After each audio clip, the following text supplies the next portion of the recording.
जय श्री कृष्ण। भक्तों, प्रेम से बोलिए जय श्री हरि विष्णु। लक्ष्मी कांतम कमल नयन योगिभिर्ध्यान गम्यम वंदे विष्णु भवभयहर सर्वलोकनाथम। आज का दिन अत्यंत पावन और मंगलकारी है, क्योंकि आज द्वादशी तिथि और एकादशी व्रत के पारण का पुण्य अवसर है। जो भी भक्त एकादशी का व्रत रखते हैं, आज वे पारण कर अपने व्रत को पूर्ण करेंगे। शास्त्रों में कहा गया है कि एकादशी व्रत के पारण के दिन तुलसी माता और लक्ष्मी माता की कथाओं का श्रवण करने से ही व्रत सफल माना जाता है और भक्त की समस्त मनोकामनाएं पूर्ण होती हैं। विशेष बात यह है कि जिन्होंने व्रत नहीं भी रखा, यदि वे द्वादशी के दिन तुलसी माता की कथा श्रद्धा से सुन लें, तो उन्हें धन, संपत्ति और अनंत शुभ फलों की प्राप्ति होती है। मोक्षदा एकादशी व्रत पारण का शुभ समय 2 दिसंबर को 6:51 से 9:04 के शुभ मुहूर्त में किया जाएगा। द्वादशी की सुबह स्नान कर सूर्य देव को अर्घ्य दें, फिर भगवान विष्णु और मां लक्ष्मी की पूजा करें। मंत्र जप कर प्रभु से सुख शांति की कामना करें। सात्विक भोग में तुलसी अवश्य रखें। इसके बाद प्रसाद बांटकर स्वयं भी ग्रहण करें। तो आइए हम सभी भक्तिमय भाव से भगवान श्री लक्ष्मी नारायण जी के चरणों का ध्यान करते हुए तुलसी माता की यह पावन कथा सुनते हैं। बोलिए श्री राधे कृष्ण भगवान की जय। बोलिए तुलसी माता की जय। सावरणी मुनि की पुत्री तुलसी अपूर्व सुंदरी थी और उनकी प्रबल इच्छा थी कि उनका विवाह स्वयं भगवान नारायण के साथ हो। इसी हेतु उन्होंने नारायण पर्वत की घाटी में स्थित बद्रीवन में जाकर कठोर तपस्या प्रारंभ की। दीर्घकालीन तपस्या से प्रसन्न होकर स्वयं ब्रह्मा जी उनके सम्मुख प्रकट हुए और वरदान मांगने को कहा। तुलसी ने विनम्रता से निवेदन किया, हे ब्रह्मदेवा, आप सर्वज्ञ और अंतर्यामी हैं, मेरे हृदय की बात जानते हैं, फिर भी मैं आपसे निवेदन करती हूँ कि मुझे पति रूप में केवल भगवान श्री नारायण ही प्राप्त हों। ये सुनकर ब्रह्मा जी ने कहा, हे पुत्री, तुम्हारी यह इच्छा अवश्य पूर्ण होगी, किंतु पूर्व जन्म के एक अपराध के कारण तुम्हें श्राप मिला है और इसी प्रकार भगवान श्री नारायण के एक पार्षद को भी दैत्य कुल में जन्म लेने का श्राप मिला है। इसलिए इस जन्म में संपूर्ण नारायण तुम्हें पति रूप में प्राप्त नहीं होंगे, बल्कि नारायण के अंश से युक्त वह पार्षद जो दैत्य कुल में जन्म लेगा तुम्हारे पति बनेंगे। जब वह श्राप मुक्त होगा तब नारायण स्वयं तुम्हारे पति बनेंगे। ये सुनकर तुलसी ने इस वर को स्वीकार कर लिया और तपस्या स्थल पर रहने लगी। इधर भगवान नारायण का वह पार्षद दैत्य कुल में जलंधर नाम से उत्पन्न हुआ। जब वह युवा हुआ तो भ्रमण करता हुआ बद्रीवन पहुंचा और वहां तुलसी को देखकर उस पर मोहित हो गया। उसने विवाह का प्रस्ताव रखा। तभी महाब्रह्मा जी प्रकट हुए और तुलसी से बोले, हे पुत्री, देखो जलंधर दैत्य कुल में जन्मा है, किंतु उसके स्वरूप में नारायण का अंश विद्यमान है। तुम इसका प्रस्ताव स्वीकार करो।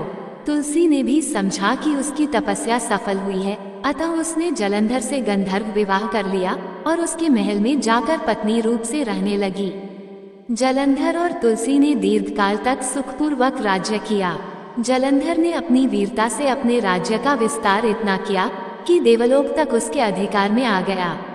देवताओं की दशा दीनहीन हो गई और वे सभी ब्रह्मा, विष्णु तथा महादेव के पास जाकर अपनी विपत्ति सुनाने लगे। ब्रह्मा जी ने कहा, जब तक तुलसी का पतिव्रत धर्म अटल है, जलंधर को कोई पराजित नहीं कर सकता। भगवान विष्णु ने भी स्वीकार किया कि जलंधर उनके ही अंश से उत्पन्न हुआ है और तुलसी के पतिव्रत के कारण अजय है। देवताओं की सहमति से भगवान शिव ने जलंधर को संदेश भेजा कि या तो वह देवताओं को उनका राज्य लौटाए या युद्ध के लिए तैयार हो। जलंधर ने उत्तर दिया, हे देवाधिदेव, मैंने किसी का अपमान नहीं किया है। राज्य विस्तार करना मेरा कर्तव्य है। देवता मेरी प्रजा बनकर रहें, इसमें क्या दोष है। युद्ध करना उचित नहीं है, क्योंकि यदि आप हार गए तो लज्जा होगी और यदि मैं हार गया तो आपको अधिक यश नहीं मिलेगा। किंतु युद्ध के बल से जीते राज्य को युद्ध से ही खोया जा सकता है। यही मेरा अंतिम उत्तर है। ये कहकर वह चला गया। दूसरे दिन देवताओं और असुरों के बीच भीषण युद्ध हुआ। जलंधर ने अपनी मायावी शक्तियों से ऐसा युद्ध छेड़ा कि देवताओं को वह कहीं दिखाई ही नहीं देता था, किंतु उनके अस्त्र शस्त्रों से घायल। करता रहा। कई दिनों तक भयंकर युद्ध होता रहा, किंतु जलंधर को कोई हरा न सका। तब भगवान शिव ने विष्णु जी से कहा, हे विष्णु, अब कुछ उपाय कीजिए, अन्यथा मेरा सारा यश नष्ट हो जाएगा। विष्णु जी ने विचार किया कि बल से जलंधर को हराया नहीं जा सकता। तब उन्होंने छल का उपाय किया। उन्होंने जलंधर का रूप धारण कर तुलसी के पास जाकर कहा, प्रिय, मैंने युद्ध जीत लिया है। सारे देवता और स्वयं महादेव भी मुझसे हार गए हैं। अब आओ इस विजय का उत्सव मनाएं। अपने पति को सामने देखकर और विजय का समाचार सुनकर तुलसी हर्षित होकर उनके गले लग गई। इसी आलिंगन से उसका पतिव्रत धर्म भंग हो गया और जलंधर की रक्षा का कवच नष्ट हो गया। अवसर पाकर भगवान शिव ने अपने त्रिशूल से प्रहार किया और जलंधर का वध कर दिया। जब तुलसी को ज्ञात हुआ कि उसके सामने खड़े व्यक्ति स्वयं भगवान विष्णु हैं, तो वह क्रोध और पीड़ा से भर उठी। उसने कहा, हे विष्णु, आपने मेरा सतीत्व भंग किया है, इसलिए आप पत्थर के समान हृदयहीन हो जाएं। विष्णु जी ने उस श्राप को सहर्ष स्वीकार किया और कहा, हे देवी, ये सब तुम्हारे और जलंधर के कल्याण हेतु ही हुआ है। अब तुम तुलसी के पौधे के रूप में जन्म लोगी और मेरी पूजा सदा तुम्हारे तुलसी दल के बिना अधूरी होगी। मैं शालिग्राम शिला बनूंगा और तुम्हारे बिना मेरी पूजा स्वीकार नहीं होगी। तुम्हारे पति की अस्थियों से शंख की उत्पत्ति होगी और उस शंख ध्वनि से सदैव मंगल ही मंगल होगा। इस प्रकार तुलसी और शालिग्राम का दिव्य संगम सदा सर्वदा के लिए स्थापित हो गया। एक समय माता लक्ष्मी ने भगवान विष्णु से पूछा, हे स्वामी, तुलसी के पास दीपक जलाने का क्या महत्व है? रोज संध्या समय तुलसी के पास दीपक क्यों जलाया जाता है? इससे मनुष्य को कौन सा फल मिलता है? दीपक जलाने की विधि क्या है और उस समय कौन सा मंत्र बोलना चाहिए? कृपया मुझे विस्तार से बताइए। भगवान विष्णु ने प्रसन्न होकर कहा, हे प्रिय, आपने अत्यंत कल्याणकारी प्रश्न किया है। इसका उत्तर देने से पूर्व मैं आपको एक प्राचीन कथा सुनाता हूँ, जिसे सुनने मात्र से ही मनुष्य को 100 वर्षों तक तुलसी के समीप दीपक जलाने का पुण्य फल प्राप्त होता है। पूर्व काल की बात है। दक्षिण दिशा में तुंगभद्रा नाम की एक पवित्र नदी बहती थी। उसके किनारे हरिहरपुर नाम का एक सुंदर नगर बसा हुआ था। वहाँ काशी नामक एक ब्राह्मण रहते थे। वे धर्मपरायण, विद्वान और वेदों के ज्ञाता थे। उनकी पत्नी दुराचारिणी कही जाती थी, क्योंकि उसका आचरण उसके नाम के अनुरूप ही था। वह सदैव ही अपने पति को अपमानित करती थी और अपने पति के लिए कुवाच्य कहती थी। इतना ही नहीं, वह अपने पति को भयंकर दुख देती थी। कभी भोजन नहीं बनाती थी, कभी उसके साथ शयन नहीं किया और न ही प्रेम से व्यवहार किया। पति के मित्र या परिवार के लोग घर पर आते तो वह स्त्री उनको अपमानित करके भगा देती और स्वयं कामभाव से उन्मत्त होकर निरंतर अन्य व्यभिचारिणी स्त्रियों के साथ घूमती रहती। उसका मन पति को छोड़कर पराये पुरुषों में लगा रहता था। उसने कभी अपने पति से प्रेम से बात नहीं की, किंतु पराये पुरुषों के संग बैठकर बातें करती और उन्हें मोहित करने के लिए सज-धज कर गांव में घूमने जाया करती थी। कभी कभी वह वन में किसी वृक्ष के नीचे खड़ी होकर सुंदर पुरुषों की राह देखती और किसी दुष्ट पुरुष को मोहित करके उसके संग भोग विलास किया करती थी। एक दिन वह दुराचारिणी स्त्री वन में जाकर एक वृक्ष के नीचे खड़ी हो गई। उसका चित्त काम से भरा हुआ था और वह किसी सुंदर कामी पुरुष की राह देख रही थी, किंतु बहुत समय बीतने पर भी कोई पुरुष न आया तो वह अत्यंत दुखी होकर प्रियतम की खोज में इधर उधर देखने लगी और विलाप करने लगी। उसी जंगल में एक भयानक बाघ निवास करता था। उस स्त्री की आवाज सुनकर वह जाग गया और छलांग लगाकर उसके पास आ गया। भयंकर बाघ को देखकर स्त्री पसीने से भीग गई और भय से थरथर कांपने लगी। इतने में ही बाघ ने उसे घायल कर दिया और वह स्त्री धरती पर गिर पड़ी। गिरते ही चिल्लाने लगी कि अरे बाघ, तू मुझे क्यों मार रहा है? मेरा भक्षण करके तुझे क्या मिलेगा? उसकी अज्ञानतापूर्ण बातें सुनकर बाघ क्षण भर रुका और हंसते हुए बोला, हे दुष्टा, आज विधाता ने तुझे मेरा ग्रास नियुक्त किया है। तुझ जैसे पापिनी का भक्षण करना ही मेरा काम है। स्त्री ने पूछा, तुम कौन हो और किस कारण बाघ योनि में जन्म लिया? तब बाघ ने कहा, पूर्व जन्म में मैं दक्षिण देश के एक नगर में ब्राह्मण का पुत्र था। और नदी तट पर यज्ञ आदि करता था, किंतु मैंने लोभावश पापियों के लिए यज्ञ किए, उनके घर का भोजन किया, निश्चित दान लिया और लौटाया नहीं। झूठ बोलकर धन ऐंठा और बिना विधि विधान पूजा कर भगवान का अपमान किया। एक दिन बीमार कुत्ते ने मुझे काट लिया और वहीं मेरी मृत्यु हो गई। तत्पश्चात यमदूत मुझे यमपुरी ले गए। चित्रगुप्त ने यमराज को मेरे सारे पाप बताए और मुझे नरक की अग्नि में डाल दिया गया। वर्षों तक कष्ट सहकर अंततः मुझे बाघ योनि मिली। अब मैं अपने पापों की स्मृति से सत्पुरुष या साधु का भक्षण नहीं करता, केवल पापिनी स्त्रियों को ही खाता हूँ ताकि मेरे पाप क्षीण हों। हे कुलटा, तू पति को छोड़कर परपुरुषों के संग भोग विलास करने आई है, इसीलिए तू आज मेरा ग्रास अवश्य बनेगी। इतना कहकर बाघ ने अपने नखों से उसे टुकड़े टुकड़े कर खा लिया। तत्पश्चात यमदूत आए और उस पापिनी को यमपुरी ले गए। चित्रगुप्त ने उसका लेखा दिखाया तो यमराज ने उसे घोर नरक में डाल दिया।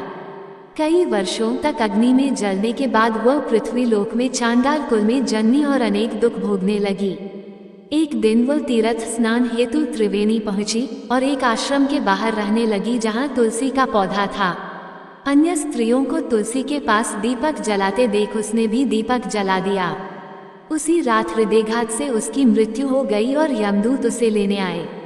जैसे ही वे बांधकर ले जाने लगे, भगवान विष्णु के पार्षद प्रकट हुए और बोले, ये स्त्री नरक जाने योग्य नहीं, क्योंकि इसने तुलसी के पास दीपक जलाया है, इससे इसके सारे पाप नष्ट हो गए।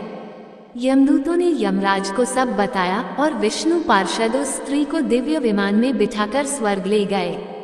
भगवान विष्णु ने माता लक्ष्मी से कहा, हे देवी, केवल तुलसी के पास दीपक जलाने से मनुष्य के समस्त पाप नष्ट हो जाते हैं, और जो स्त्री नित्य संध्या के समय तुलसी के पास दीपक जलाती है वह सौभाग्यशाली होती है। उसके पूर्व जन्मों के सभी पाप और ताप नष्ट हो जाते हैं और उसे सुख समृद्धि की प्राप्ति होती है।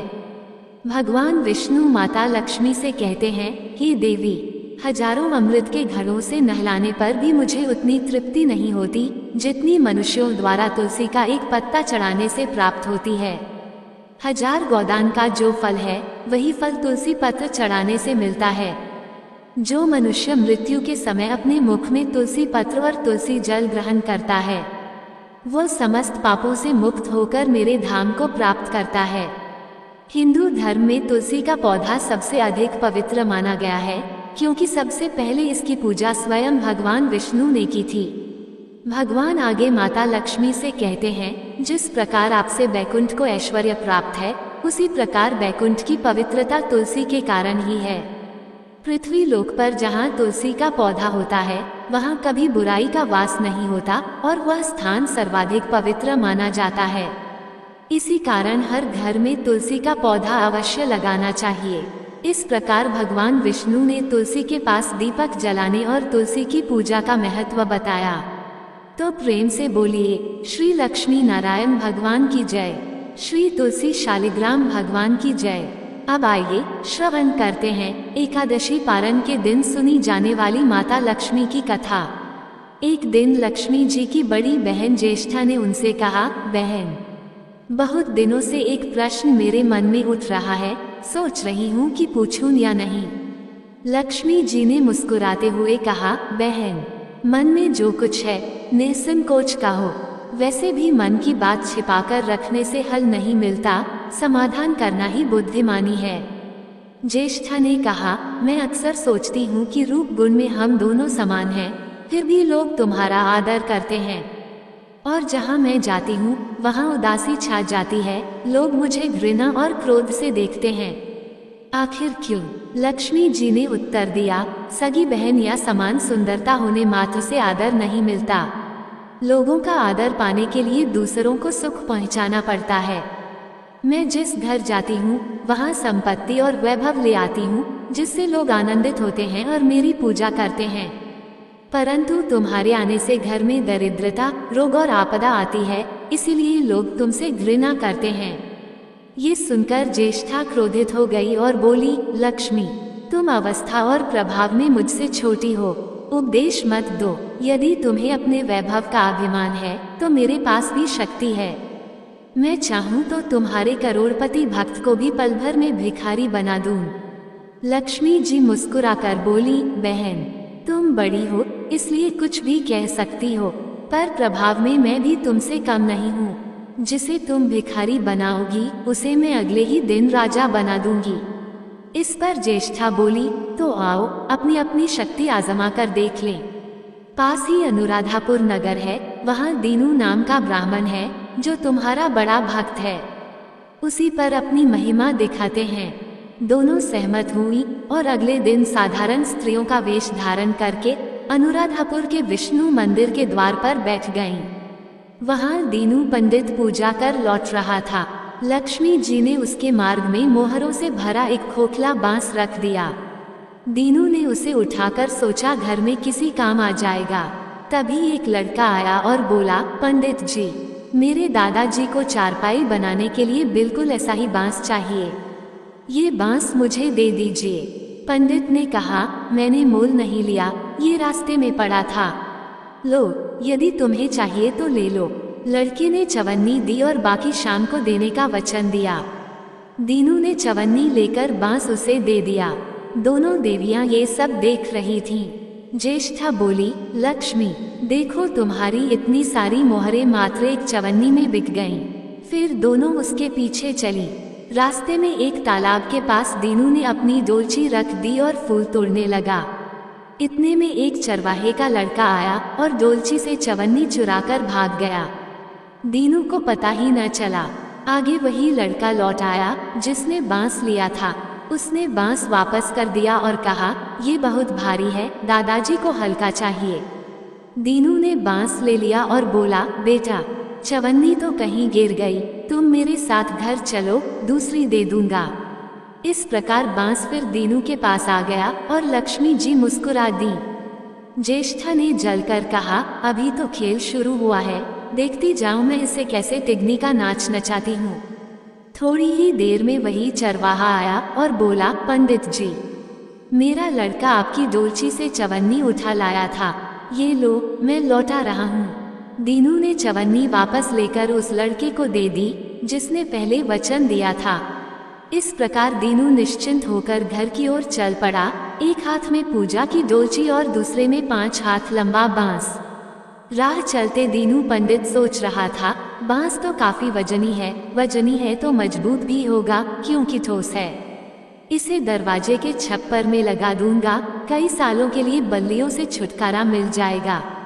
ज्येष्ठा को उसके विचार पर क्रोध आ गया। लक्ष्मी जी के प्रभाव से दीनू को लाभ होता देख वह मन ही मन जल रही थी। जब उसने देखा कि पंडित का घर करीब आ गया है तो कोई उपाय न पाकर उसने दीनू को मार डालने का विचार किया और बोली, लक्ष्मी धन संपत्ति तो मैं छीन ही लेती हूँ, अब तुम्हारे भक्त के प्राण भी ले लूंगी। देखो वो किस तरह तड़प तड़प कर मरता है।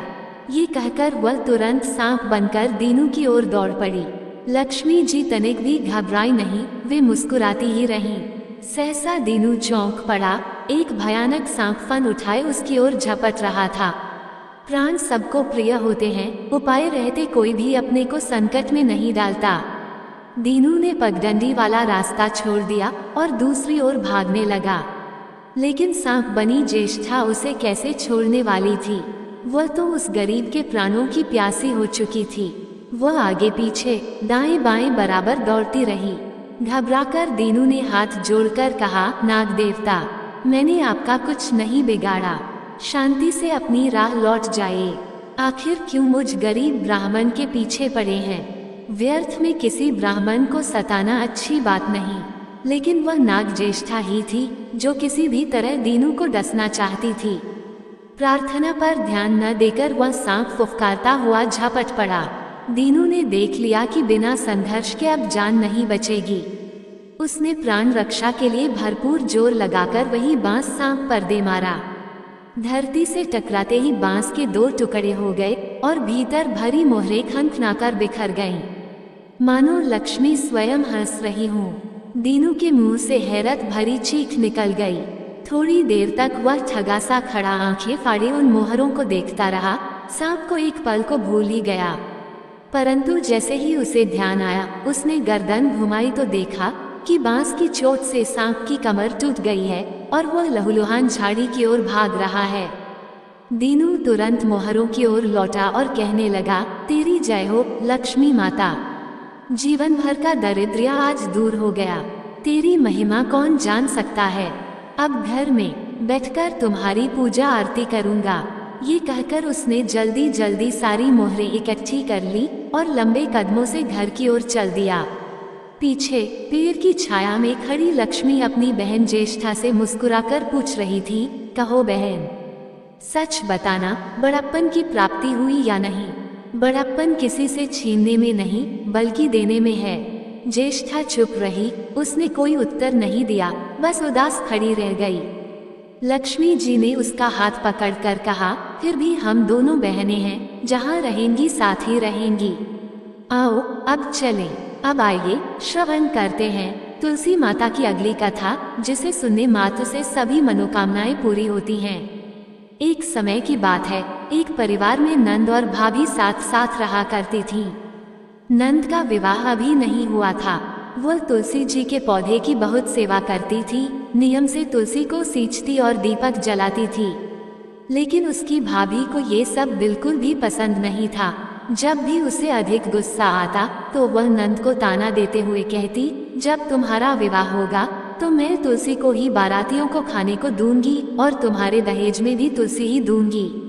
तुम हर समय तुलसी की ही सेवा करती रहती हो। कुछ समय बीत गया, नंद का विवाह तय हो गया। विवाह के दिन भाभी ने अपने कहे अनुसार बारातियों के सामने तुलसी का गमला फोड़ दिया और तुलसी के पत्ते खाने के लिए रख दिए। किंतु तुलसी जी की कृपा से वह फूटा हुआ गमला स्वादिष्ट पकवानों में बदल गया। गहनों के नाम पर भाभी ने तुलसी की मंजरी से बने गहने नंद को पहनाए, जो सुंदर सोने जवाहरात में बदल गए। इतना ही नहीं, क्रोध में उसने वस्त्रों के स्थान पर तुलसी का जनेऊ रख दिया, जो रेशमी और सुंदर वस्त्रों में बदल गया। नंद जब ससुराल पहुंची तो दहेज की बड़ी प्रशंसा हुई।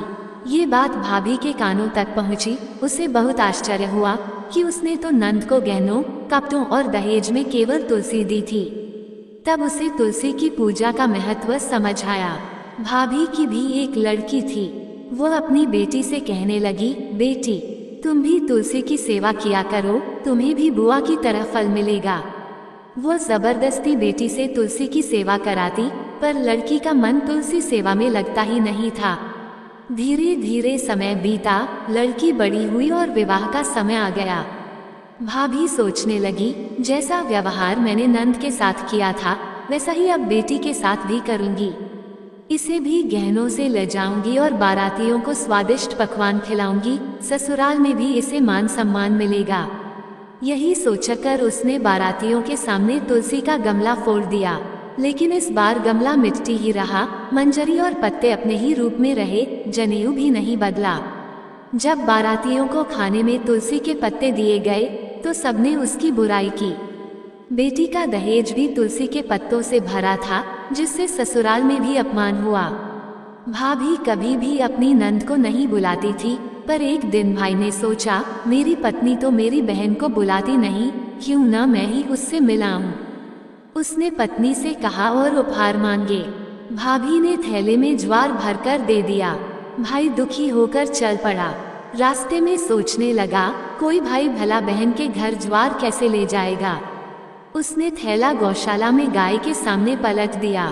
तभी ग्वाले ने आकर कहा, अरे आप गाय के सामने हीरे मोती और सोना क्यों डाल रहे हैं, इसे तो घास डालनी होती है। भाई ने देखा तो हैरान रह गया, थैले का ज्वार हीरे मोती में बदल चुका था।